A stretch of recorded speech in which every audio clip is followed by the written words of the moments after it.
धन्यवाद प्रभू येशू. आम्ही तुझे आभार मानतो आमच्या राजा. हालेलुया. होय प्रभू येशू, हा सुंदरसा दिवस तू आमच्या जीवनामध्ये दाखवलास म्हणून तुझे आभार मानतो प्रभू येशू. हा नवीन दिवस तू आम्हाला दाखवलास म्हणून तुझे आभार मानतो. आजच्या या फादर्स डेच्या रविवार निमित्त प्रभू आम्ही तुझ्या जवळ येतो प्रभू.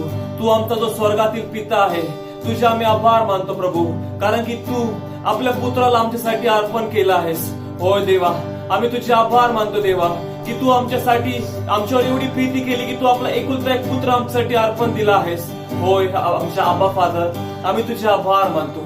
आजच्या या फादर्स डेच्या दिवशी आम्ही एकच प्रार्थना करतो की तू आम्हाला इथवर आणल्यास म्हणून तुझे आभार मानतो. आमच्या जीवनात तुझा हात ठेवलास म्हणून तुझे उपकार मानतो. आणि आम्ही प्रार्थना करतो की आम्हाला सतत आणि सतत तुझ्या बरोबर चालायचं आहे. आम्हाला आमच्या जीवनामध्ये तुझ्या बरोबर राहायचं आहे प्रभू. आम्ही तुझे आभार मानतो प्रभू.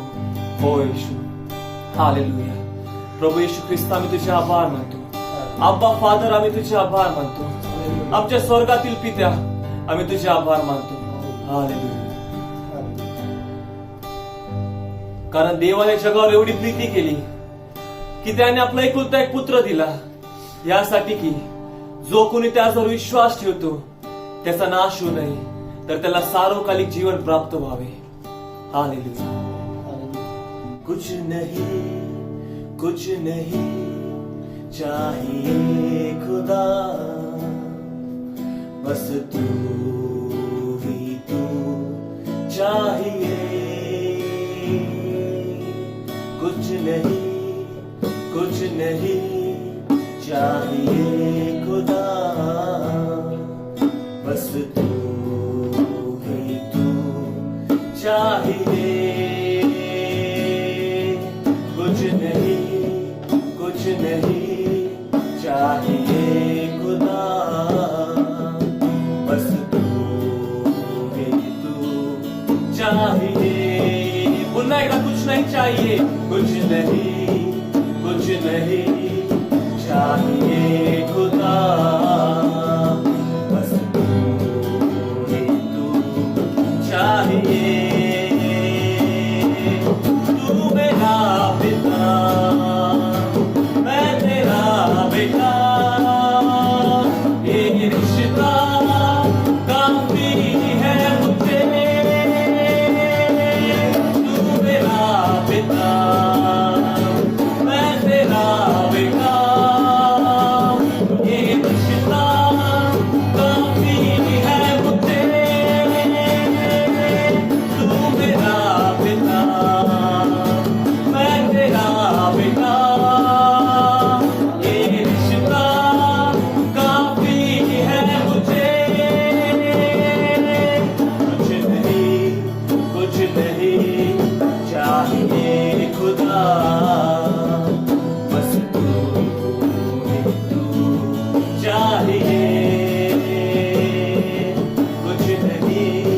कुछ नहीं चाहिए खुदा, बस तू ही तू चाहिए. तू मेरा पिता, मैं तेरा बेटा, ये रिश्ता काफी है मुझे. तू मेरा बेटा, मैं तेरा, ओ यीशु, ये रिश्ता काफी है मुझे. तू मेरा पिता, तू मेरा पिता, मैं तेरा बेटा, ये रिश्ता काफी है मुझे. यस लॉर्ड, तू मेरा पिता, मैं तेरा बेटा, ये रिश्ता काफी है मुझे. तू मेरा पिता, मैं तेरा बेटा, ये रिश्ता काफी है मुझे. तू मेरा पिता, मैं तेरा, सलामतीला बोलूया की तू माझा पिता आहे. काफी है मुझे, ये रिश्ता काफी है मुझे. ये रिश्ता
अब्बा पिता, आम्ही तुझे आभार मानतो आमच्या पिता.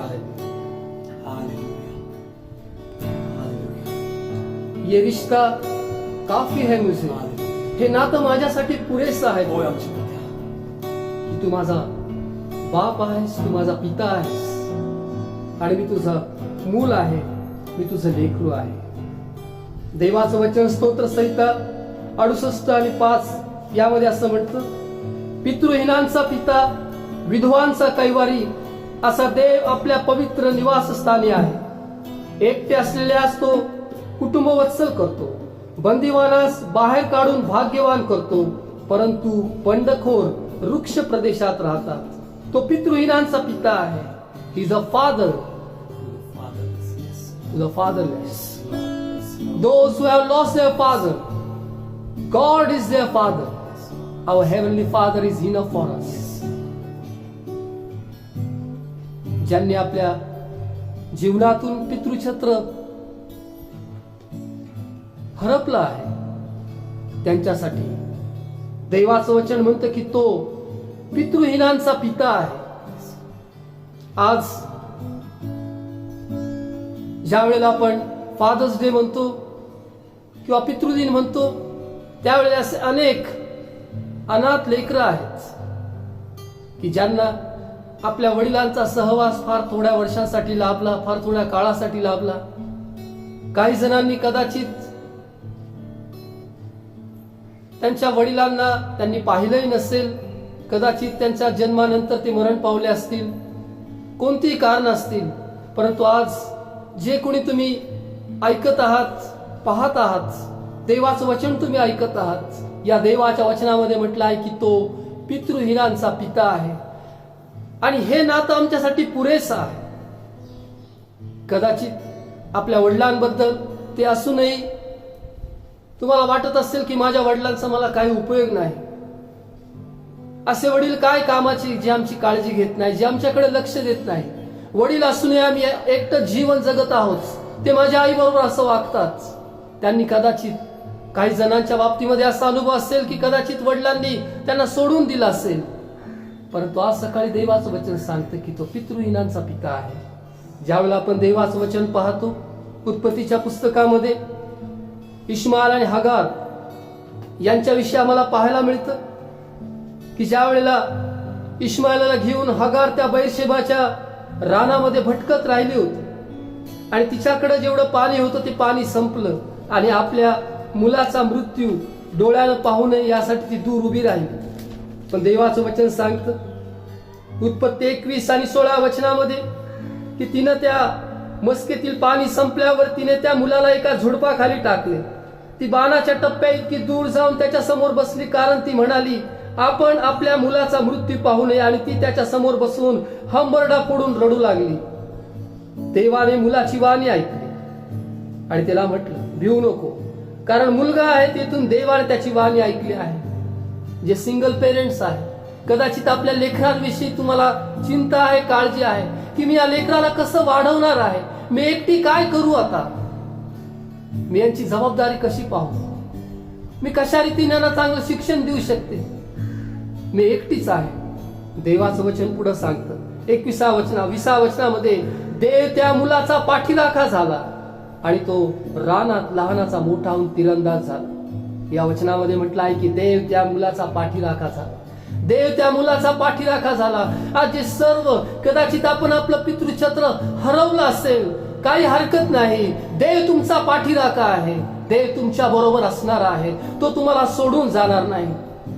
जगामध्ये प्रत्येक मनुष्याच्या आयुष्याची मर्यादा नेमलेली आहे आणि ती कोणालाच ओलांडता येत नाही, पण देव आहे जो युगानुयुग जिवंत असा असणार आहे, तो आम्हाला कधी सोडून जाणार नाही, कधी टाकणार नाही.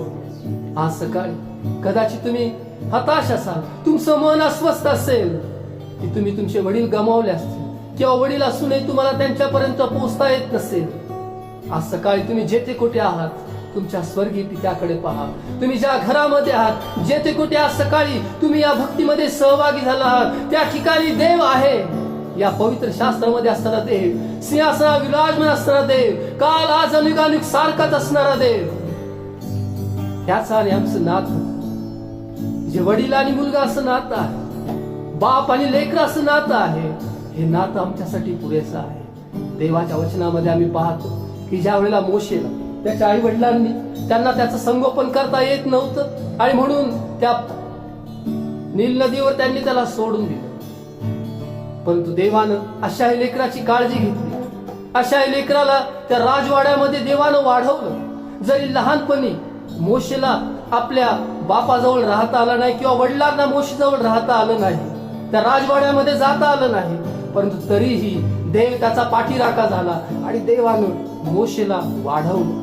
आज सकाळी आपण जेथे कुठे आहात, या पितृदिनानिमित्त मला एवढंच सांगायचं आहे की जसा बाप आपल्या मुलावर ममता करतो तसा परमेश्वर आपलं भय धरणाऱ्यावर ममता करतो.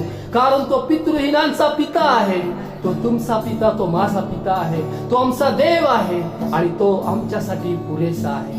हे नातं आमच्यासाठी पुरेसं आहे. Hallelujah, hallelujah, hallelujah. तू मेरा पिता, मैं तेरा बेटा,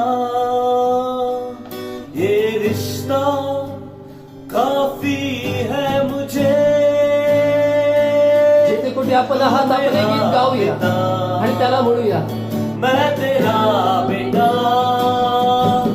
ये रिश्ता काफी है मुझे. तू मेरा पिता, मैं तेरा बेटा, ये रिश्ता काफी है मुझे. तू मेरा पिता, मैं तेरा बेटा, ये रिश्ता काफी है मुझे. कुछ नहीं चाहिए खुदा, बस तू ही तू चाहिए.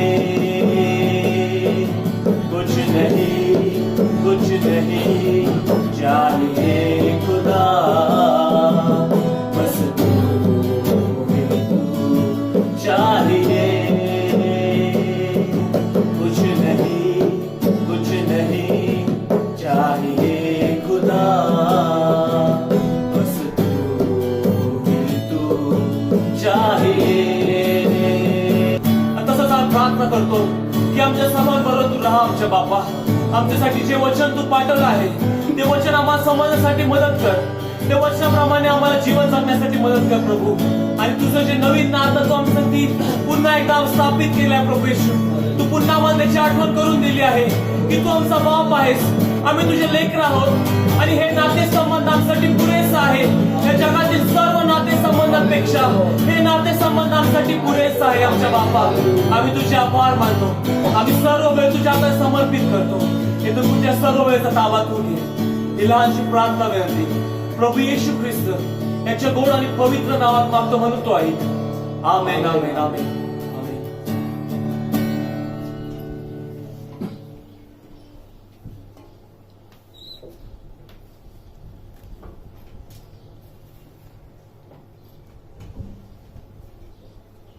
हालेलुया.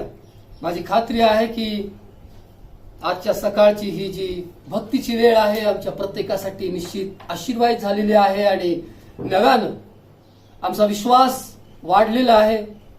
देवाचं प्रेम आम्हाला समजलं आहे आणि आम्हाला हे समजलं आहे की देवाचं आणि आमचं जे नातं आहे हे पुरेसं आहे. आमच्यासाठी आमचा देव पुरेसा आहे, तो आमचा स्वर्गीय पिता आहे. आपल्या सगळ्यांना आजच्या या पितृदिनाच्या हार्दिक शुभेच्छा. Happy father's day. त्याबरोबरच आजची सकाळची जी भक्ती आहे, शारोन आणि सुमित, थँक्यू. तुम्ही आम्हाला भक्तीमध्ये चालवलं. देवाची भक्ती करण्यासाठी आम्हाला तुम्ही उत्तेजन दिलं. थँक्यू. आणि त्याबरोबर आपण सर्वजण आज सकाळी जेथे कुठे आहात, देवाचं वचन ऐकत आहात, तुमच्या सगळ्यांसाठी मी देवाचे आभार मानतो. कारण तुम्ही देवासाठी वेळ राखून ठेवलेला आजची जी सकाळ आहे आणि हा जो एक तास आहे तुम्ही देवासाठी ठेवलेला आहे. ज्या वेळेला आपण प्रयत्नपूर्वक देवाकडे येतो त्यावेळेला तो कोणालाच रिकामा हाताने माघार लावत नाही. आणि माझी खात्री आहे की आजची सकाळ आमच्या प्रत्येकासाठी विशेष आशीर्वादाची अशी झाल्याशिवाय असणार नाही. सर्व जगभरामध्ये आजचा दिवस हा फादर्स डे म्हणून साजरा केला जातो. जून महिन्याचा 3रा रविवार, मे महिन्याचा 2रा रविवार मदर्स डे आहे आणि जून महिन्याचा 3रा रविवार फादर्स डे म्हणून साजरा केला जातो. एकमेकांना शुभेच्छा दिल्या जातात. नुसत्या शुभेच्छाच पुरेसं नाहीत, परंतु आपण जे विश्वासणारे आहोत प्रार्थना केली पाहिजे. जे वडील हयात आहेत त्यांच्यासाठी प्रार्थना करा. ज्यांचे वडील हयात नसतील त्या देवाचे आभार माना की जेवढी वर्ष देवानं त्यांना तुमच्या जीवनामध्ये ठेवलं. पण आज कुणीच दुःखी राहू नका, कारण आम्हाला माहित आहे की आमचा देव जिवंत आहे, आमचा पिता जिवंत आहे, तो स्वर्गामध्ये सिंहासनारूढ आहे. हालेलुया. आज सकाळी या पितृदिनानिमित्तानं देव आमच्याकडून कशा प्रकारच्या पालकत्वाची अपेक्षा करतो किंवा देवाला अपेक्षित असणारं जे पितृत्व आहे हे आपण देवाच्या वचनामधून पाहणार आहोत. What kind of parenting God expects from us? What kind of parenting? How we can be a good father? आपण एक चांगला पिता कसं असू शकतो किंवा कशा प्रकारे एक चांगलं पितृत्व जे देवाला अपेक्षित आहे ते आपण करू शकतो.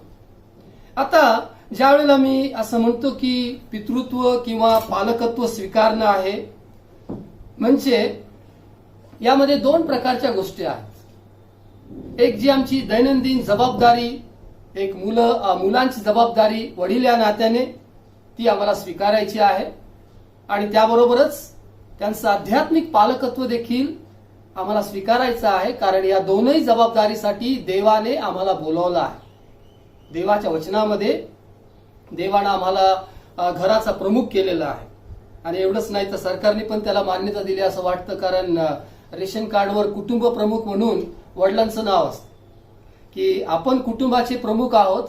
दरवेळेला ही आध्यात्मिक गोष्टीची जबाबदारी घेणं आईवर ढकलून देण्यात येते जबाबदारी आणि वडील सुटून जातात किंवा मोकळे होतात की हे सगळं आईचं काम आहे की तिनं लेकरांना शिकवायचं आहे, लेकरांचा अभ्यास घ्यायचा, लेकरांना शाळेमध्ये न्यायचं आणायचं किंवा त्यांना चर्चला न्यायचं, त्यांना धार्मिक शिक्षण द्यायचं. पण आज सकाळी देवाच्या वचनातून मला तुम्हाला हे सांगायचं आहे की ही जबाबदारी देवानं प्रत्येक पुरुषाला दिलेली आहे, कारण पुरुष हा कुटुंबाचा प्रमुख आहे. एवढंच नाही तर तो प्रत्येक कुटुंबासाठी याजक आहे. ज्यावेळेला आपण इयोबाचं जीवन पाहतो त्यावेळेला इयोब त्याच्या कुटुंबासाठी, त्याच्या लेकरांसाठी, त्याच्या मुलांसाठी दररोज देवाकडे प्रार्थना करत होता, देवाला यज्ञ करत होता आणि तो आपल्या कुटुंबाचं याजकत्व देवासमोर करत होता. तो असं म्हणत होता की न जाणो माझ्या मुलांनी कदाचित पाप केलं असेल आणि म्हणून त्या पापांची क्षमा व्हावी यासाठी तो देवाला यज्ञ अर्पण करत होता. म्हणजे की याचकी सेवा होती की तो त्याच्या मुलांच्या पापक्षमेसाठी देवाकडे प्रार्थना करत होता, आपल्या कुटुंबासाठी प्रार्थना करत होता. आणि ज्या वेळेला त्यानं ही याजकपणाची सेवा आपल्या कुटुंबासाठी स्वीकारली त्यावेळेला परमेश्वर देवाने योबाला आणि त्याच्या कुटुंबाला आशीर्वादित केलं. ज्या वेळेला आपल्याला ही जबाबदारी समजते की आपलं आध्यात्मिक पालकत्व आपण समजून घेतो आणि आपल्या कुटुंबासाठी ज्यावेळेला आपण देवाकडे प्रार्थना करतो त्यावेळेला माझी खात्री आहे माझ्या भावांनो की परमेश्वर तुमच्या प्रत्येकाचा संसार, तुमच्या लेकरांना आशीर्वादित केल्याशिवाय राहणार. हालेलुया. हे आपण समजून घ्यायला पाहिजे, कारण हे देवाच्या वचनामध्ये आहे. देवाच्या वचनामध्ये आपण अब्राहमाचं जीवन पाहतो की ज्या ठिकाणी अब्राहम त्यानं परमेश्वराप्रित्यर्थ जेथे कुठे तो गेला त्याने वेदी बांधली आणि त्याने प्रार्थना केली, त्याने देवाला प्रार्थना केली. त्याच्या जीवनाच्या प्रवासामध्ये त्याने प्रार्थनेला किंवा वेदी बांधून देवाला अर्पण करणं किंवा देवाशी बोलण्याला आपल्या जीवनामध्ये त्यानं प्रथम स्थान दिलं. आणि म्हणून त्याचा जो काही जीवन प्रवास आहे तो देवाच्या कृपेने आशीर्वादित झाला. देवाचं वचन सांगतं की परमेश्वर देवाने अब्राहमाला सर्व बाबतीमध्ये संपन्न केलं आणि त्याच्यामुळं काय झालं की इसाकानं देखील वेदी उभारली, त्याने परमेश्वराची प्रार्थना केली. याकोबाने देखील वेदी उभारली, त्यानं परमेश्वराची प्रार्थना केली, कारण त्याने आपल्या वडिलांना पाहिलं की ते कशा प्रकारे देवाची प्रार्थना करत आहे, देवाची नातेसंबंध जोडत आहेत आणि लेकरं देखील तसंच शिकली. मुलं देखील हे पाहतात की माझे वडील कशा प्रकारे प्रार्थना करत, त्यांचा देवाबरोबर कसा नातेसंबंध आहे आणि आमच्या जीवनामधून आमची लेकरं शिकत आहेत. आणि आज सकाळी देवानं दिलेली जी काही जबाबदारी आहे याच्याकडे मला तुमचं लक्ष वेधवायचं आहे की आमच्या 2 प्रकारच्या जबाबदारी आहे. दैनंदिन गरजा पूर्ण करणं आणि त्याबरोबरच आमच्या कुटुंबाची आध्यात्मिक जी गरज आहे ही गरज पूर्ण करणं किंवा त्यांना आध्यात्मिक गोष्टीमध्ये वाढवणं ही जबाबदारी देवानं आम्हाला दिली. अशाच प्रकारचं जे काही पितृत्व आहे किंवा पालकत्व आहे याची अपेक्षा देव आमच्याकडून करतो. स्तोत्र संहिता याचा 78वा अध्याय किंवा 78वा स्तोत्र, Psalm 78 verses from 1 to 8. स्तोत्र संहिता 78. अहो माझ्या लोकांनो, माझ्या उपदेशाकडे लक्ष द्या. अहो माझ्या लोकांनो, माझ्या उपदेशाकडे लक्ष द्या. माझ्या तोंडच्या वचनाकडे कान लावा. मी आपले तोंड उघडून दाखले सांगेन. प्राचीन काळच्या गूढ गोष्टींचे निवेदन करीन, ज्या आम्ही ऐकल्या, ज्या आम्हाला समजल्या, आमच्या वडिलांनी ज्या आम्हाला सांगितल्या, त्या गोष्टी आम्ही त्याच्या वंशजापासून गुप्त ठेवणार नाही. तर परमेश्वराची स्तुत्य कृत्ये, त्याचा पराक्रम आणि त्याने केलेली अद्भुत कृत्ये पुढच्या पिढीला सांगू. वचन 5. त्याने याकोबासाठी निर्बंध स्थापले, त्याने इस्रायलासाठी नियमशास्त्र केले. त्याने आमच्या वडिलास आज्ञा केली की त्यांनी ते आपल्या वंशजास शिकवावे आणि पुढच्या पिढीने म्हणजे पुढे जन्मास येणाऱ्या संततीने ह्या गोष्टी जाणाव्यात किंवा समजून घ्याव्यात, ओळखाव्यात. त्या आपल्या मुलास कथन करण्यास, सांगण्यास त्यांनी उद्युक्त व्हावे, प्रवृत्त व्हावे, त्यांनी त्या कळवाव्या. वचन 7. काय कळवायचं आहे? त्यांनी देवावर भाव ठेवावा, देवाची कृत्ये विसरू नयेत, तर त्याच्या आज्ञा पाळाव्या. आणि त्यांनी आपल्या पूर्वजांसारखी हट्टी व बंडखोर स्वभावाची पिढी, आपले अंतकरण नीट न राखणारी व देवाशी एकनिष्ठ नसणारी पिढी होऊ नये. आज सकाळी मी तुम्हाला हे सांगत आहे की देवाला अपेक्षित असणारं जे पितृत्व आहे किंवा वडील या नात्याने, पिता या नात्याने आमची जबाबदारी जी देवाच्या वचनामध्ये आम्हाला सांगितलेली आहे.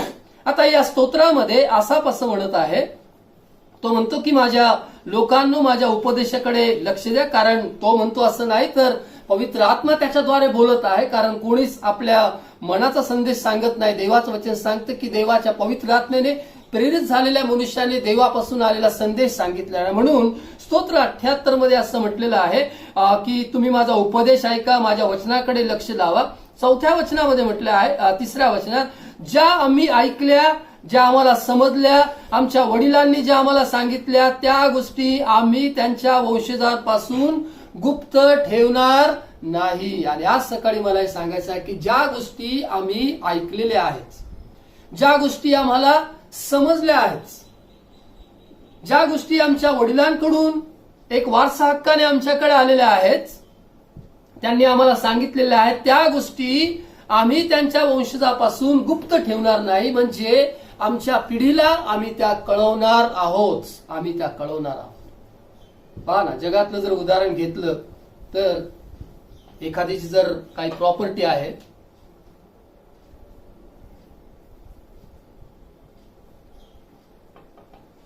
तर प्रॉपर्टी विषयीची जी माहिती आहे ती वडील आपल्या मुलांना देतात की हे शेत आपलं आहे किंवा ही जागा आपली आहे, हे घर आपलं आहे किंवा हे सोनं आपलं आहे. जे काही मालमत्ते संबंधी असेल, मग ती वडिलोपार्जित असेल, म्हणजे ती मागच्या पिढीतून या पिढीमध्ये आलेली असेल आणि या पिढीतून ती पुढे येणार असेल, तर वडील जे आहेत ते आपल्या मुलांना हे सांगतात की आपली प्रॉपर्टी काय आहे किंवा आपली मालमत्ता केवढी आहे. आणि मुलं देखील हे वडिलांकडून जाणून घेण्याचा प्रयत्न करतात. तसंच या वचनामध्ये म्हटलंय की ज्या गोष्टी आम्ही ऐकल्या, ज्या आम्हाला समजल्या, आमच्या वडिलांनी आम्हाला सांगितल्या, त्या आम्ही पुढच्या पिढीला कळवणार आहोत. मी आज सकाळी तुम्हाला हे सांगत आहे की देवाला अपेक्षित असलेलं पितृत्व, देव आमच्याकडून कशा प्रकारच्या पालकत्वाची अपेक्षा करतो किंवा कशा प्रकारे देवाच्या वचनामध्ये सांगितल्याप्रमाणे आम्ही एक चांगला वडील किंवा चांगला बाप आम्ही होऊ शकतो. आणि त्याच्यामध्ये या 78 स्तोत्रामध्ये सांगितलेलं आहे की जे काही आमच्या पूर्वजांकडून आमच्याकडे आलेलं आहे, वारसा हक्काने असेल, आम्हाला जे समजलेलं आहे ते आम्ही आमच्या पुढच्या पिढीला आम्ही ते शिकवायचं आहे, ते आम्ही त्यांना सांगायचं आहे. आणि पुढं या वचनामध्ये म्हटलं आहे, 7व्या वचनामध्ये 7 गोष्टी आपण आज सकाळी पाहणार आहोत. मी कधीच किती गोष्टी सांगत नाही, चर्चमध्ये सांगत नाही, कारण मग 7 शब्द म्हटले की चला आता 2 शब्द झाले, चला आता 5 शब्द झाले, आता 2च राहिले. पण चला आज सकाळी मी सांगून टाकतो लॉकडाऊन मध्ये, कारण तुम्ही काही कुठे जाणार नाही. जरी मी तुम्हाला सांगितलं की 7 गोष्टी आहेत, पण आहेतच या ठिकाणी 7 गोष्टी. 7व्या वचनामध्ये पहिली गोष्ट सांगितली आहे की त्यांनी आपल्या मुलांना या गोष्टी शिकवायच्या आहेत. पुढच्या पिढीने, पुढे जन्मास येणाऱ्या संततीने या गोष्टी समजून घ्यायच्यात. काय शिकवायचं आहे वडील या नात्याने? पहिली गोष्ट ही आहे की त्यांनी देवावर भाव ठेवावा. देवावर भाव ठेवावा. वडिलांनी आपल्या मुलांना सगळ्यात पहिली गोष्ट ही शिकवायची आहे की त्यांनी देवावर भाव ठेवावा, देवावर विश्वास ठेवावा, देवावर विश्वास ठेवावा. वडील या नात्याने आमची जी आत्मिक जबाबदारी आहे, जी आम्हाला आमच्या पूर्वजांकडून किंवा आमच्या मागच्या पिढीतून आमच्यापर्यंत आलेलं आहे, ते आम्हाला पुढच्या पिढीला कळवायचं. कदाचित तुम्ही पहिलीच पिढी असाल, कदाचित तुमचे वडील विश्वासाने नसतील किंवा आजोबा विश्वासाने नसतील, परंतु तुम्ही येशूवर विश्वास ठेवला आणि तुम्ही विश्वासाने झाला, काही हरकत नाही. तुमच्यापासून तुम्ही सुरुवात करा आणि हे कुठेही आता बंद पडू देऊ नका येशू येईपर्यंत.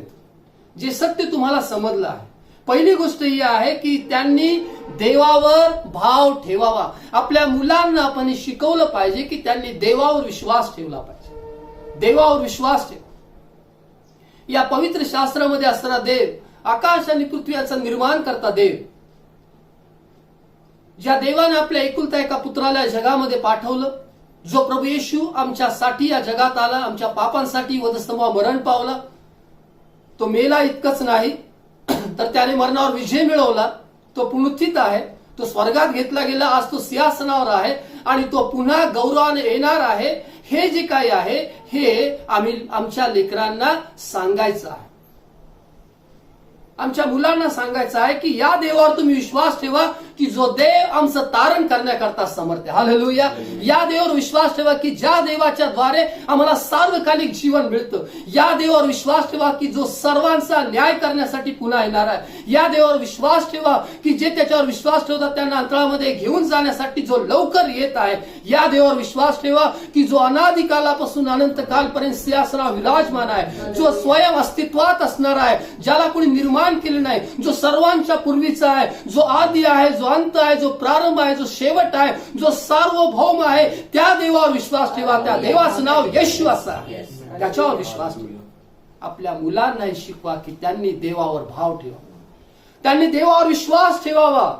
कारण आमच्या प्रत्येकाची आयुष्य मर्यादा नेमलेली आहे. देवाचं वचन सांगतं आमचं आयुष्य 70 वर्ष, शक्य असल्यास फार तर 80 वर्ष, तरी त्याचा डामडौल केवळ कष्टमय आणि दुःखमय आहे, कारण ते लवकर सरते आणि आम्ही निघून जातो. कदाचित 80 वर्ष असेल, 90 असेल, 100 असेल, आमच्या कोणालाच माहित नाही. परंतु एक दिवशी आम्ही या जगातून जाणार आहोत. परंतु आम्ही गेल्यानंतर आमची मुलं ही त्याच देवावर विश्वास ठेवून असावी की ज्या देवावर आम्ही विश्वास ठेवत आहोत. आणि हे वडिलांनी मुलांना शिकवायचं. पिता या नात्याने ही माझी जबाबदारी आहे की माझ्या मुलांना या देवावर विश्वास ठेवायला मला शिकवायचं आहे. या देवाची मला त्यांना ओळख करून द्यायची आहे की जो देव मला समजलाय, जो तारणारा मला समजलाय, जो येशू आहे, त्या येशूवर त्यांनी विश्वास ठेवायला शिकावं. हे माझ्या मुलांना सांगणं महत्वाचं आहे. या वचनामध्ये दुसरी गोष्ट जी सांगितली आहे की त्यांनी देवाची कृत्ये विसरू नये. त्यांनी देवाची कृत्ये विसरू नयेत. म्हणजे देवाचं कार्य, देवानं जे काही त्यांच्यासाठी केलेलं आहे. घरामध्ये असताना आपण पुष्कळ बोलतो, गप्पा मारतो, आणि मला असं वाटतं की लॉकडाऊन एक चांगली संधी होते की सर्व एक कुटुंब या नात्याने सर्वजण घरामध्ये एकत्र होते या सर्व दिवसामध्ये. मग नेमकं आपण काय काय बोललोत आपल्या मुलांबरोबर. सुरुवातीला कदाचित वातावरण चांगलं वाटलं असेल आणि काही जण मला फोन करतात, सांगतात पाळसा आता आम्हाला फार कंटाळा. काही जण सांगतात की आमच्या घरात आता भांडणं व्हायला की वेगळ्या गोष्टी होतात की जास्त एकत्र राहिल्यामुळं. पण असं करू नका, विश्वासाने त्याने भांडणांना जास्त महत्व देऊ नका. पण मला हे सांगायचं आहे की या लॉकडाऊनच्या काळामध्ये देवाच्या कृत्यांविषयी आपण किती वेळ बोललो आपल्या मुलांबरोबर. वचन सांगतं की त्यांनी देवाची कृत्य विसरू नयेत, म्हणजे देवानं जे काम आपल्या जीवनामध्ये केलं ते कार्य आपण आपल्या लेकरांना सांगायचं आहे. म्हणजे आमच्या जीवनातल्या साक्षी आपण मुलांना सांगायच्या. तुम्ही ज्या वेळेला आजारी होता, तुम्ही प्रार्थना केली, देवाने तुमची प्रार्थना ऐकली. हे फक्त तुमच्या पुरतं नाही, कदाचित त्यावेळेला तुमची मुलं लहान असतील, ते त्यांना समजू शकलं नसेल, परंतु आज जर ती मोठी झाली आहे तर आज त्यांना सांगा की हो, अमुक अमुक वर्षापूर्वी मी आजारी होतो, माझ्या जीवनामध्ये असा प्रसंग होता आणि मी येशूची प्रार्थना केली, येशूने मला बरं केलं. आणि त्याला देखील समजू द्या की देव किती चांगला आहे, देव किती महान आहे, तो किती अद्भुत गोष्टी करणारा आणि तो प्रार्थनाची उत्तर देणारा देव. हालेलुया. आमच्या लेकरांना हे समजून सांगणं खूप गरजेचं आहे, देवाची कृत्य. कारण शास्त्रीचं पुस्तकाचा 2 अध्याय आणि 10 वचनामध्ये म्हटलं आहे की ती सर्व पिढी पूर्वजास मिळाल्यानंतर जी नवी पिढी उदयास आली त्याला परमेश्वराची आणि त्याने केलेल्या कार्याची ओळख राहिली नाही. कारण त्या पिढीनं त्यांच्या मुलांना देवाचं कार्य सांगितलं आणि त्याच्यामुळे ती पिढी मरण पावली. परंतु जी नवीन मुलं जी आहेत किंवा जी नवी पिढी जी आहे, ही पिढी देवाचं कार्य विसरून गेली. आमच्या जीवनामध्ये बघा ना, किती साक्षी आहेत.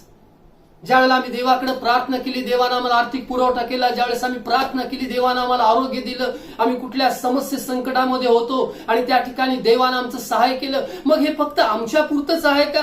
हे सर्वप्रथम आम्ही आमच्या मुलांना कळवायचं आणि सांगायचं आहे की आज जरी मी असलो नसलो किंवा उद्या जरी मी हे जग सोडून गेलं तरी जो प्रार्थनाची उत्तरं देणारा देव आहे तो कधीच मरणार नाही. हालेलुया. आणि हे आम्ही आमच्या मुलांना शिकवणं महत्वाचं आहे. तिसरी गोष्ट जी या ठिकाणी आहे,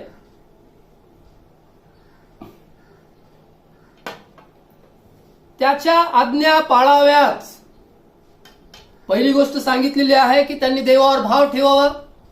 दुसरी गोष्ट सांगितली आहे की त्यांनी देवाची कृत्य विसरू नयेत. देवानं जे काही कार्य केले त्याचा विसर त्यांना पडू नये. आणि म्हणून आपण पुन्हा आणि पुन्हा आपल्या लेकरांना हे सांगणं महत्वाचं आहे.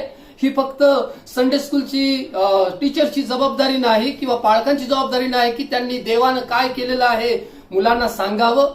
पण त्याच्यापेक्षा आमचे जे वैयक्तिक अनुभव आहेत, हे अनुभव आम्ही आमच्या लेकरांना सांगणं महत्वाचं आहे. संडे स्कूल टीचर्स किंवा पास्टर्स आहेत ते त्यांचं कार्य करतात, तो भाग वेगळा आहे. परंतु कुटुंबीयांना त्याने आपल्या मुलांना आपणच ते सांगायचं आहे की परमेश्वरानं त्यांच्यासाठी किती महान गोष्टी केल्या. आणि तिसरी गोष्ट सांगितली आहे की त्यांनी त्याच्या आज्ञा पाळाव्यात. आपल्या मुलांना आपण देवाच्या आज्ञा पाळायला शिकवायचं आहे. आज्ञा पाळायला शिकवायचं आहे. देवाच्या आज्ञा. जुन्या करारामध्ये 10 आज्ञा होत्या आणि या 78 स्तोत्र म्हणजे जुन्या कराराच्या काळामध्ये आहे. त्यावेळेस ज्या 10 आज्ञा होत्या, ज्या पहिल्या ज्या आज्ञा आहेत त्या देवाबरोबर असलेलं जे नातेसंबंध आहे. पहिल्या 10 आज्ञामध्ये माझ्या समोर तुला अन्य देव असू नयेत, आपल्यासाठी कोरी मूर्ती करू नको, वर आकाशातील खाली पृथ्वीवर, पृथ्वी खाली जलातील कशाची प्रतिमा करू नको, त्यांच्या पाया पडू नको, त्यांची पूजा करू नको, तुझा देव परमेश्वर याचं नाव व्यर्थ घेऊ नकोस, शब्दा दिवसाची आठवण ठेवून तो पवित्रपणे पाळ. हे जे काय देवासंबंधीचे जे गोष्टी आहेत ह्या पहिल्या 4 आज्ञामध्ये. आणि नंतर ज्या 5 आज्ञा आहेत, ह्या 5 आज्ञा आपल्या कौटुंबिक आणि सामाजिक जी जबाबदारी किंवा नातेसंबंध या संबंधीने होत्या. त्याच्यामध्ये म्हटलं आहे की आपला बाप आणि आपले यांचा मान राख, खून करू नको, व्यभिचार करू नको, चोरी करू नको, खोटी साक्ष देऊ नको, आपल्या शेजाऱ्याच्या घराचा अभिलाष धरू नको.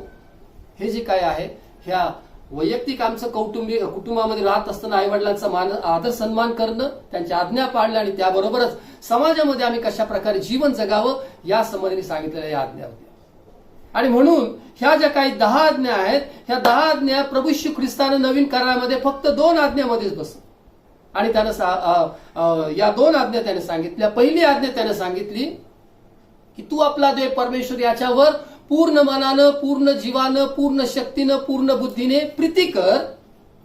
आणि दुसरी आज्ञा जशी आपल्यावर तशी आपल्या शेजाऱ्यावर प्रीती कर. म्हणजे येशूने या काही रद्द केल्या नाही, परंतु त्या अगदी थोडक्यात किंवा त्याच आज्ञा त्याने 2 आज्ञामध्ये सांगितलेल्या आहेत.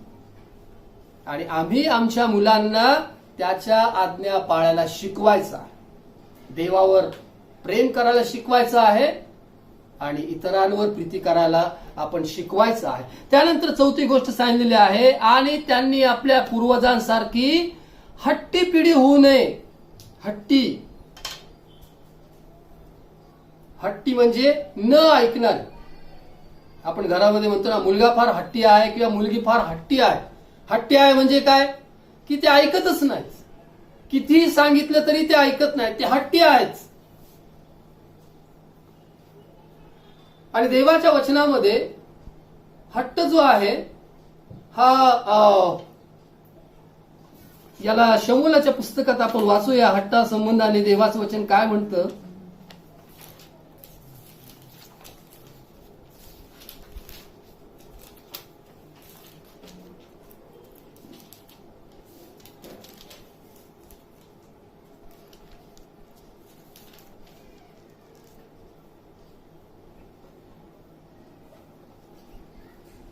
पहिले शमूलाचा 15वा अध्याय आणि 23व्या वचनामध्ये म्हटलं आहे, अवज्ञा जादूगिरीच्या पातका समान आहे आणि हट्ट हा मूर्तीपूजा व कुलदेवतार्चन यासारखा आहे. हट्ट कशासारखा आहे, मूर्तीपूजासारखा आहे. म्हणजे जो हट्टी आहे, जो ऐकत नाही, त्याच्याविषयी म्हटलं आहे की तो मूर्तीपूजा करणारा, मूर्तीपूजे समान आहे. हट्ट की ऐकायचंच नाही. आणि इस्रायल लोकांनी तेच केलं, त्यांनी देवाचं ऐकलं नाही, ते हट्टी होते. वचनामध्ये म्हटलं आहे की हट्टी आणि बंडखोर पिढी आहे. आणि म्हणून आपण आपल्या मुलांना हे शिकवायचं आहे की त्यांनी हट्टी होऊ नये. एखाद्या गोष्टीचा हट्ट, लाड आणि हट्ट आहे वेगळा. मुलांचे लाड पुरवायचेत का? हो. आपण नाही तर आपल्या मुलांचे लाड कोण करणार? मुलांचे फाजील लाड करायचे का? नाही. कारण आपण त्यांच्या नाशास कारणीभूत होतो. मुलांचे लाड जरूर करा. आई वडील या नात्याने, वडील या नात्याने आपल्या मुलांचा लाड आपणच करायचा आहे. पण त्यांचा फाजील लाड करायचा नाही की एखाद्या गोष्टीसाठी ते हट्ट करतील आणि ते ऐकणारच नाहीत की मला हे आता पाहिजे म्हणजे पाहिजेच. काही वेळेला काय होतं की आपण वास्तवतेचं चित्र आहे आपल्या मुलांना दिसू देत नाही. पण त्यांना सांगा, घरातली परिस्थिती त्यांना सांगा, त्यांच्याबरोबर बोला, त्यांना समजू द्या की आपल्या घरामध्ये कशा प्रकारचं वातावरण आहे हे आपल्या मुलांना समजू द्या. म्हणजे त्यांचा हट्ट कमी होईल. सर्वच गोष्टीचा आपण जर मुलांचा हट्ट पुरवत गेलो तर आपण त्यांच्या नाशास कारणीभूत होतो. आणि हट्टापासून किंवा या गोष्टीपासून आपण त्यांना राखलं पाहिजे. त्यानंतर चौथी गोष्ट जी आहे या वचनामध्ये म्हटलं आहे की बंडखोर स्वभावाची पिढी. त्यांनी हट्टी व्हायचं नाही आणि बंडखोर व्हायचं नाही. बंडखोरी बाबतीत निर्गमाच्या पुस्तकामध्ये सांगितलं नाही का की त्यांनी ते वासरू ज्या वेळेला बनवलं, ती मूर्तीपूजा त्यांनी केली, ते बंडखोर झाले, त्यांनी ऐकलं नाही. आणि देवाचं वचन सांगतं की जर तुम्ही यशाचं पुस्तकाचा पहिला अध्याय, यशाचं पुस्तक याचा पहिला अध्याय आणि 19व्या वचनामध्ये म्हटलं आहे की तुम्ही माझे ऐकाव्याला मान्य व्हाल तर भूमीचे उत्तम फळ खाल. 20व्या वचनामध्ये म्हटलं आहे तुम्ही अमान्य होऊन बंड कराल तर तरवार तुम्हाला खाऊन टाकील, कारण परमेश्वराच्या तोंडचं हे वचन आहे. बंडखोरीला परमेश्वराच्या वचनामध्ये स्थान नाही. बंडखोरी कुठून आली? सैतानापासून.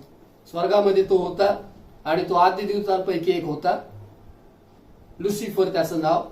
आणि सर्व यशाचं पुस्तक आणि एहेजकेल मध्ये याच्याबद्दल लिहिलेलं आहे की ज्या वेळेला त्याने बंड केलं त्यावेळेला त्याला स्वर्गातून खाली टाकण्यात आलं, त्याला पृथ्वीवर टाकण्यात आलं. बंडखोरी जी आहे ती देवाला मान्य नाही. आणि म्हणून आपल्या मुलांना आपण हे शिकवायचं आहे की त्यांनी बंडखोर होऊ नये. रिबेल किंवा काय म्हणूया की एक प्रकारचं सतत विरोध करण्याची जी प्रवृत्ती आहे, देवाचं वचन सांगतं की त्यांनी बंडखोर स्वभावाची पिढी होऊ नये. त्यानंतर 8व्या वचनामध्ये म्हटलं आहे आपले अंतकरण नीट न राखणारी. आपले अंतकरण नीट न राखणारी. नीतिसूत्रे याचा 3 अध्याय 23 वचनामध्ये म्हटलं आहे की सर्व रक्षणीय वस्तूपेक्षा आपल्या अंतःकरणाचं विशेष रक्षण कर, कारण त्यात जीवनाचा उगम आहे. जीवनाची सुरुवात जर कुठे आहे तर ती अंतःकरणामध्ये आहे, आणि म्हणून अंतःकरणी शुद्ध ठेवायचा. एवढंच नाही तर देवाच्या वचनामध्ये म्हटलं आहे, जे अंतःकरणाचे शुद्ध ते धन्य, कारण ते देवाला पाहतील. जे अंतःकरणाचे शुद्ध ते धन्य, कारण ते देवाला पाहतील.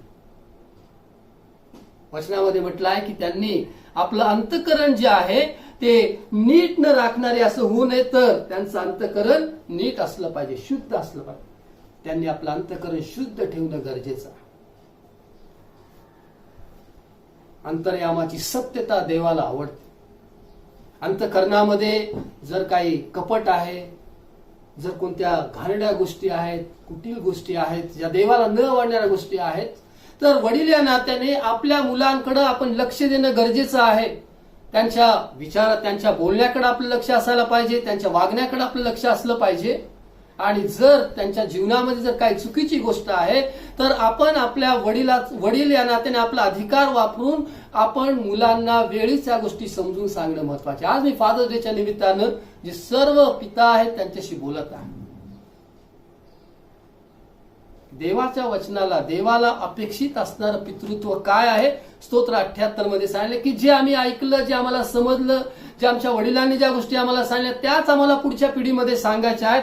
आणि कशा प्रकारे देव आमच्याकडून याची अपेक्षा करतो की त्यांनी आपलं अंतःकरण नीट न राखणारी अशी पिढी होऊ नये, तर त्यांचं अंतःकरण नीट, चांगलं, स्वच्छ, देवाला आवडेल असं. कारण अंतःकरणामध्ये जीवनाचा उगम आहे. जीवनाचा उगम, जीवनाची सुरुवात या मनापासून आहे. आणि पुढे म्हटलेलं आहे 7वी जी गोष्ट आहे की देवाशी एकनिष्ठ नसणारी पिढी होऊ नये.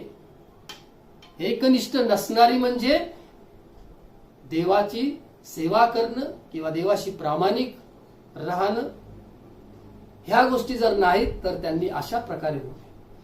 तर दुसऱ्या शब्दामध्ये असं म्हणूया की त्यांनी देवाशी एकनिष्ठ असावं, यासाठी वडिलांनी लेकरांकडे लक्ष देणं गरजेचं आहे. त्यांनी देवाशी एकनिष्ठ नसणारी पिढी होऊ नये. देवाशी एकनिष्ठ, देवाशी प्रामाणिक. फक्त कामापुरतं, चला देवा मला नोकरी दे, लगेच नोकरी मिळाली, मग गेलं बाजूला, देवा मला बरं कर, बरं झालं बाजूला. देवाशी एकनिष्ठ राहा, प्रामाणिक राहा. ही जी काही प्रामाणिकता आहे ही आपण आपल्या मुलांना शिकवणं गरजेचं आहे. देवाशी एकनिष्ठ असं. पहा ना, ज्यावेळी तुम्ही शास्त्रीचं पुस्तक वाचता, कितीतरी वेळा त्यांनी लिहिलं की ज्यावेळेला त्यांचं चांगलं झालं किंवा ते समृद्ध झाले त्यावेळेला त्यांनी देवाला सोडून दिलं आणि ते मूर्तीपूजा करू लागले. मग परत ज्यावेळेला मिद्यानी त्यांच्यावर चाल करून आले, पुन्हा त्यांनी देवाचा धावा केला, देवाने एक शास्ता उभा केला आणि त्या मिद्यानापासून त्यांना सोडवलं. परत चांगलं झालं, परत ते देवापासून बाजूला गेले.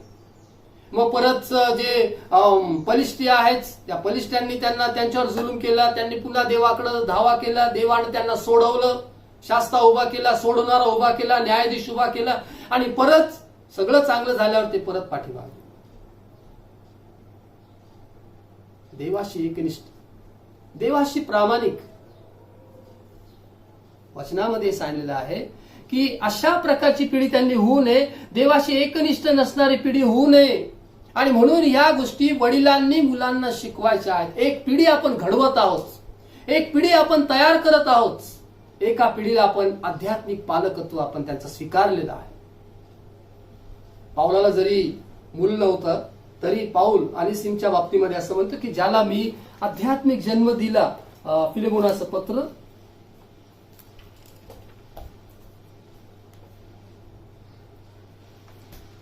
फिलेमोनाला पत्र याचं 10 वचन पाऊल असं म्हणतो, मी बंधनात असता ज्याला आध्यात्मिक जन्म दिला ते माझे लेकरू आनेसिम, याच्याविषयी मी तुला विनंती करतो. तो पूर्वी तुला निरुपयोगी होता, तर आता तुला आणि मला उपयोगी. या वचनामध्ये तो असं म्हणतो, ज्याला आध्यात्मिक जन्म दिला ते माझं लेकरू. आध्यात्मिक जन्म, आध्यात्मिक पालकत्व. पाऊलाने आनेसिमला आध्यात्मिक जन्म दिला. पाऊल हा शरीराने किंवा अशा प्रकारे त्याचं काय वडील नव्हता अनेसिमचा, परंतु पाऊलाने अनेसिमला आध्यात्मिक जन्म दिला. म्हणजे आध्यात्मिक गोष्टीमध्ये त्याला वाढवलं, आध्यात्मिक गोष्टी त्याला समजून सांगितल्या की जेणेकरून तो येशूवर विश्वास ठेवणारा झाला. हे पालकत्व देवाला अपेक्षित आहे आमच्याकडून. पालकत्व एक जबाबदारी आहे आणि ती जबाबदारी प्रत्येकानं पार पाडायची आहे. नाण्याच्या दोन बाजू आहेत, त्या प्रकारेच पालकत्वामध्ये आहे. एक जी दैनंदिन गरजा पूर्ण करण्याची जबाबदारी आहे ती आहेच, परंतु त्याबरोबरच आध्यात्मिक गोष्टीची पूर्तता, आध्यात्मिक जीवनाविषयी ज्या गोष्टी आहेत ती पण आमची जबाबदारी आहे. ज्याप्रमाणे या वचनामध्ये आम्ही वाचतो की परमेश्वर देव या 78 स्तोत्रामध्ये असं म्हटलंय की त्या गोष्टी आम्ही त्याच्या वंशजापासून गुप्त ठेवणार नाही, तर परमेश्वराची स्तुत्य कृत्ये, त्याचा पराक्रम आणि त्याने केलेली अद्भुत कृत्ये पुढच्या पिढीला आम्ही सांगणार आहोत. आम्ही सांगणार आहोत. देवाला अपेक्षित असणारा पितृत्व, भौतिक जबाबदारी तर आम्ही सर्वजण स्वीकारतो आणि ती स्वीकारलीच पाहिजे. मुलांना जन्म दिला किंवा आम्ही मुलांचं बाप झालो आणि म्हणून पेढे वाटले, चला मी बाप झालो, तेवढंच पुरेसं नाही. कष्ट करायचे आहेत, कामधंदा करायचा, नोकरी करायची, आपल्या कुटुंबाची जबाबदारी आहे. आपली पत्नी, आपली लेकरं, त्यांचं शिक्षण आहे, त्यांच्या जबाबदाऱ्या, ही जबाबदारी आम्हाला स्वीकारायची आहे. ही जबाबदारी आहे. वडील या नात्याने फक्त मुलं झाले आणि आम्ही बाप झालो, हो इतकंच पुरेसं नाही. ही जबाबदारी महत्वाची आहे की काहीतरी कामधंदा करणं, श्रम करणं, आपल्या कुटुंबाची गरजा पुरवणं, ही पालक या नात्याने आमची दैनंदिन जबाबदारी आहे. आमच्या लेकरांचं शिक्षण, आम्ही त्यांना चांगलं शिक्षण दिलं पाहिजे. आम्ही त्यांची जे काही काळजी आहे ती आम्ही घेतली पाहिजे. आम्ही आमच्या कुटुंबाचं संरक्षण केलं पाहिजे. ही जबाबदारी आहे. कुटुंब प्रमुख या नात्याने ही आमची जबाबदारी आहे. पण काही वेळेला ज्या गोष्टी खूप एक्स्ट्रीम होतात, एक तर जबाबदारी घ्यायचीच नाही आणि दुसरं आहे इतकी जबाबदारी दाखवायची की देवाच्या गोष्टीसाठी काही वेळच नाही. फक्त काम, 12 तास काम, 14 तास काम, ओव्हर टाइम, चर्चला नाही, देवाची प्रार्थना नाही, घरामध्ये प्रार्थनेला वेळ नाही. नाही, मी फक्त पैसा कमवतो कारण मला मुलांना चांगल्या शाळेत टाकायचंय, त्यांना चांगलं शिक्षण द्यायचंय, माझ्या मुलासाठी गाडी घ्यायची, माझ्या मुलासाठी मला घर घ्यायचंय आणि म्हणून मी फक्त काम करत राहणार आहे. माणसानं सगळं जग मिळवलं पण आपल्या आत्म्याचा नाश करून घेतला, त्याला काय होतं? काय वारसा तुम्ही तुमच्या मुलांना ठेवून जाणार आहात? मी माझ्या स्वतःला हा प्रश्न विचारतो की आज जर मी मेलो तर मी माझ्या मुलांसाठी नेमकं काय ठेवून चाललो या जगामध्ये? फक्त घर, फक्त पैसे, फक्त सोनं नाणं, की आत्मिक वारसा मी त्यांना देऊन जाणार आहे? की मी जरी नसलो तरी माझी मुलं ज्या देवावर विश्वास ठेवला त्या देवाकडे पाहून जीवन जगायला शिकतील? आम्ही आमच्या लेकरांसाठी कोणता वारसा ठेवून चाललो आहोत? कोणती गोष्ट आम्ही अशी मागं सोडून चाललो आहोत की जी त्यांना हयातभर पुरणार आहे? पैसे नाही पुरणार त्यांना, 2-4 वर्षात सगळं संपून जाईल. पण जर ज्या वेळेला तुम्ही त्यांना देवाचं वचन द्याल, हे देवाचं वचन, आकाश आणि पृथ्वी नाहीशी होतील परंतु माझी वचनं मुळीच नष्ट होणार नाहीत, हे देवाच्या वचनामध्ये सांगितलं. आणि आज वडिलांच्या नात्याने मी प्रत्येक वडिलांना आव्हान करतो आणि मी त्यांना सांगतो की आपल्या मुलांना देवाच्या वचनाची ओळख करून द्या, त्यांना देवाचं वचन द्या, हा वारसा त्यांना द्या की या वचनावर माझं जीवन होतं, या वचनामध्ये सांगितलेल्या देवामुळे मी आज इथपर्यंत आलेलो आहे. मी जरी नसलो तरी हे जे काही वचन आहे कधीच नाहीस होणार नाही. या वचनावर विश्वास ठेवून जीवन जगायला आपण आपल्या लेकरांना शिकवलं पाहिजे. आपल्या मुलांना फक्त कपडे नकोय, आपल्या मुलांना फक्त पैसा नकोय, आपल्या मुलांना फक्त एक चांगलं लाईफस्टाईल एवढंच पुरेसं नाही, तर सगळ्यात महत्वाचं आहे ते म्हणजे देवाचं वचन. आणि ज्यावेळेस आम्ही त्यांना देवाचं वचन देणार आहोत त्यावेळेला सर्वोत्तम आम्ही आमच्या लेकरांना आम्ही देत आहोत. आमच्या लेकरांना जर काय द्यायचं असेल तर हे सर्वोत्तम आहे, सर्वोत्तम आहे.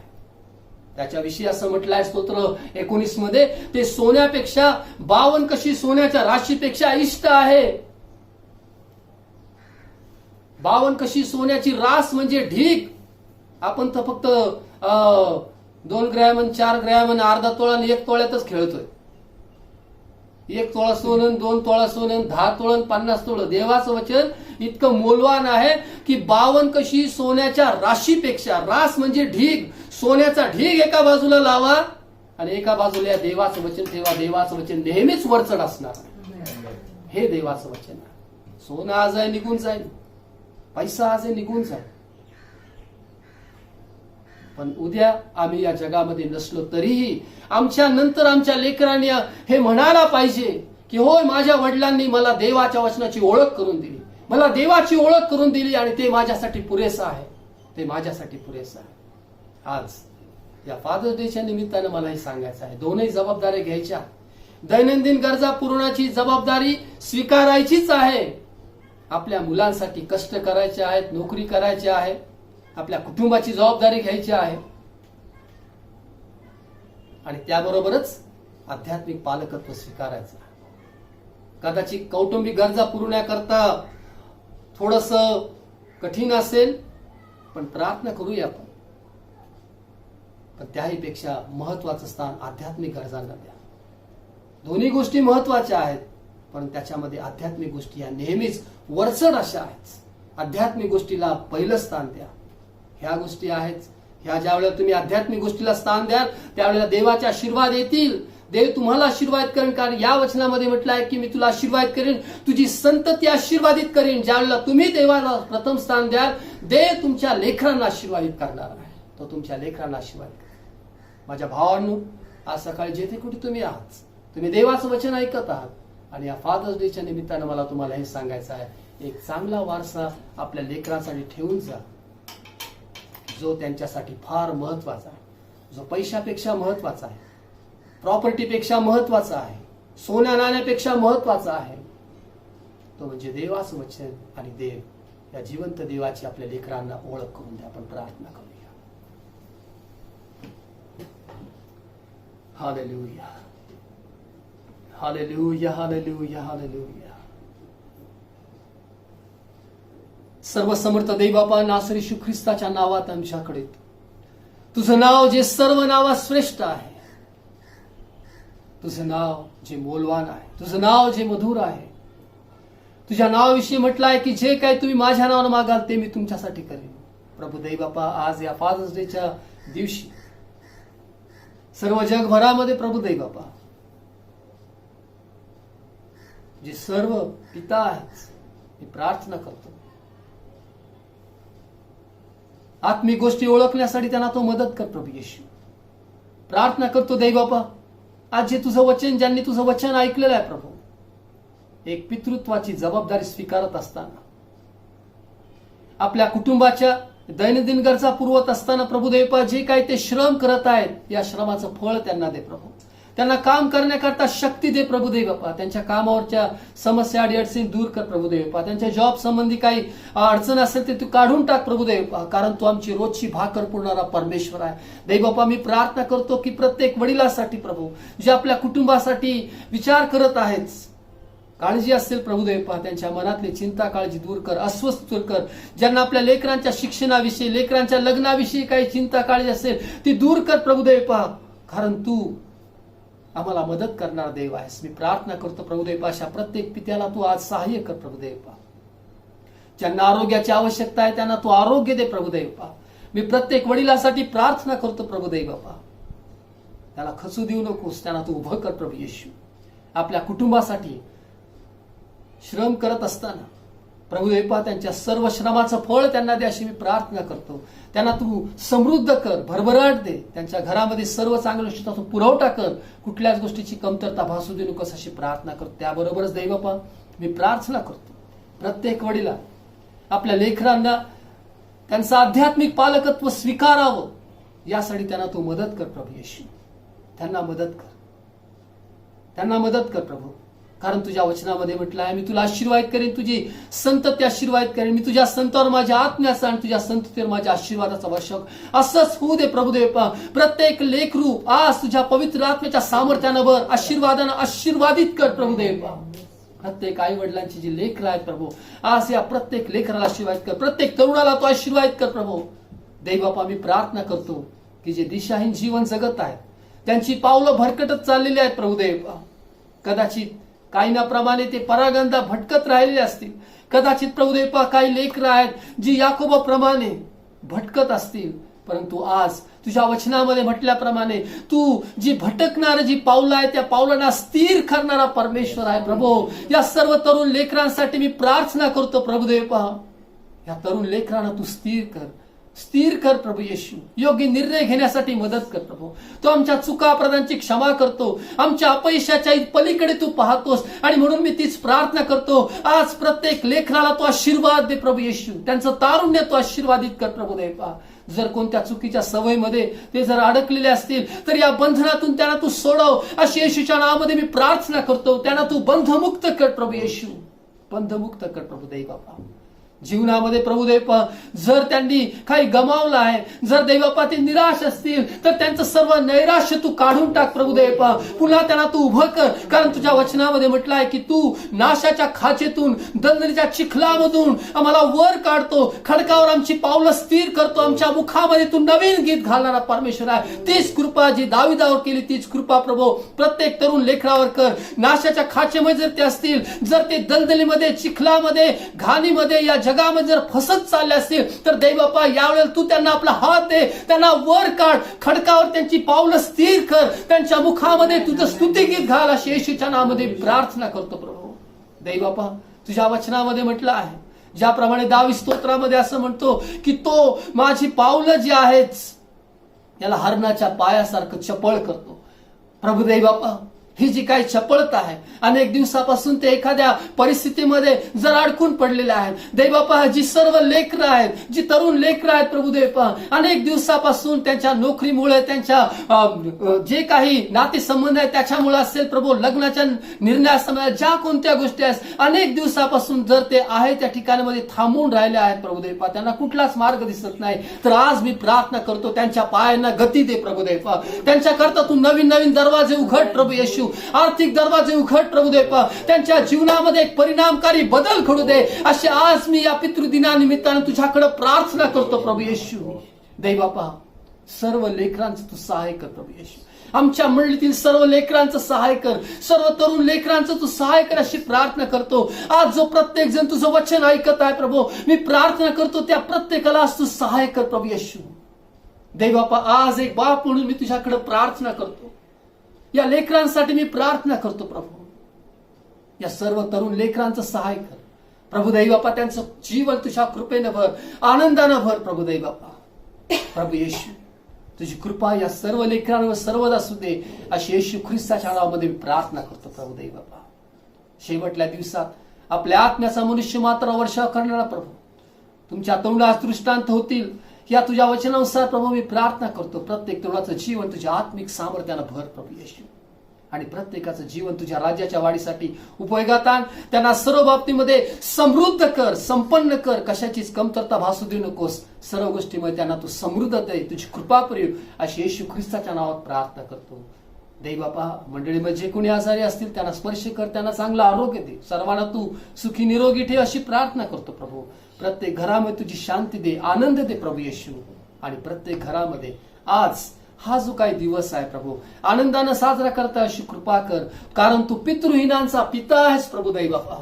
तू विधवांचा कैवारी आहेस प्रभू देवबापा. प्रत्येक घराला तुझी शांती दे अशी प्रार्थना करतो. तू आमचा भक्कम आधार आहेस, तू आमच्यासाठी पुरेसा आहे, ये रिश्ता काफी है. तू आमचा बाप आहेस, आम्ही तुझी लेकरं आहोत, आणि हे नातं पुरेसं आहे प्रभू येशू. हे नातं पुरेसं आहे, हे नातं पुरेसं आहे प्रभू येशू. हे नातं अधिक भक्कम होऊ दे, हे नातं अधिक दृढ होऊ दे, कारण मला माहित आहे तुझ्या वचनामध्ये म्हटलं आहे मी तुला सोडून जाणार नाही, मी तुला टाकणार नाही, युगाच्या समाप्तीपर्यंत मी सदोदित तुमच्या बरोबर आहे. तू जलातून जाशील तेव्हा नद्या तुला बुडवणार नाही, अग्नीतून चालशील तेव्हा ज्वाला तुला पोळणार नाही, कारण मी तुझ्यावर असेन. प्रभू हे आमच्यासाठी पुरेसं आहे, कारण तू आमच्या बरोबर आहेस. माझा बाप माझ्या बरोबर आहे, माझ्यासाठी हे पुरेसं आहे. माझा स्वर्गीय पिता माझ्या बरोबर आहे, हे माझ्यासाठी पुरेसं आहे. आभार म्हणतो येशू, आभार म्हणतो. देवबापा प्रार्थना करतो एक पिता या नात्याने तुला अपेक्षित असणारं पितृत्व आम्हाला समजू दे, आणि त्यानुसार आमच्या लेकरांची दैनंदिन गरजा पुरवण्याबरोबरच महत्वाचं जे काही आध्यात्मिक गोष्टीकडे लक्ष देणं आहे यामध्ये आमचं सहाय्य कर अशी प्रार्थना करतो. येशू ख्रिस्ताच्या नावात मागतो, आमेन. परमेश्वर तुम्हाला आशीर्वाद दे व तुमचं संरक्षण करो. परमेश्वर आपला मुख प्रकाश तुमच्यावर पाडो व तुमच्यावर कृपा करो. परमेश्वर तुमच्याकडे प्रसन्नमुख करो आणि तुम्हाला शांती देव. पित्याच्या, पुत्राच्या, पवित्र आत्म्याच्या नावात आमेन. ख्रिस्ताची शांती आपल्या अंतःकरणात राज्य करो. पुन्हा एकदा हॅपी फादर्स डे. सर्वांना पितृदिनाच्या हार्दिक शुभेच्छा. थँक्यू.